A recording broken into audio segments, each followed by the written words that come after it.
这台电冰箱噪音特别大，不能制冷。你们现在听到的声音就是这个冰箱发出来的，功能也全部失灵了，按键没有任何反应。这个声音不是从压缩机这里发出来的，压缩机现在是没有工作，它这个声音是从这个电磁阀里面发出来的。这是一个双稳态电磁阀，它是靠交流电的正负脉冲切换工作状态。像这种情况的话，基本上可以判定它的供电出了问题。先把电源给它断掉。这个冰箱大致可以确定是它主板出了问题。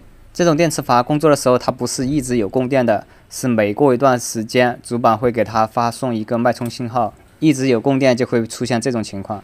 现在我是给它重新通上电，电磁阀这个时候没有工作了，但主板依然有噪音，这个声音是从这个蜂鸣器里面发出来的。现在停掉了，等过一段时间它又会响，然后反复这样之后，电磁阀就会开始工作，一直发出噪音。这个感觉有点像是主板失控了，现在又开始响了。这个故障应该是一个小问题，可以看到它这个晶振边上是打了胶的，这种胶时间久了很容易漏电，还会腐蚀元器件。以前的老机器很多用这种胶，时间久了就出现各种问题，所以这个胶在我们这一行里面也叫发财胶。除了这个晶振，下面还有个晶振也是打了胶，我们先把这个胶给除掉看一下。给这个晶振除胶的时候，我发现它有一只引脚已经被胶给腐蚀掉了，断掉了。这个晶振的作用是提供一个基准的频率，整个系统就是根据这个频率进行有序的工作。你可以把晶振当成一个时钟，像我们吃饭、上班、学习、睡觉都是根据一个时间进行有序的安排。如果时钟乱了，那我们的生活可能也会乱，所以这个晶振它出现问题的话，也就会出现各种莫名其妙的问题。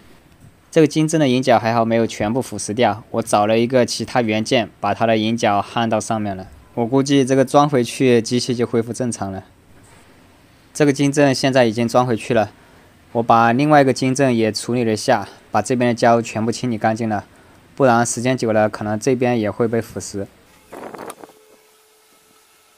现在没有噪音了，估计等几分钟压缩机就开始工作。按键也恢复正常了，最开始所有的按键都失灵，按了没有任何反应。我现在按的只是调节键，没有选中功能，所以按了是没有反应的，但是有反馈声音了。等了几分钟，压缩机就开始工作了。高压管现在摸起来是发烫的，这个电磁阀也没有发出噪音。这种双稳态电磁阀发出噪音，基本上就是供电异常，直接检查主板就可以了。这个冰箱就是因为晶振引脚被腐蚀，导致整个主板瘫痪。好了，这个冰箱就维修完成了，我们下期视频见，拜拜。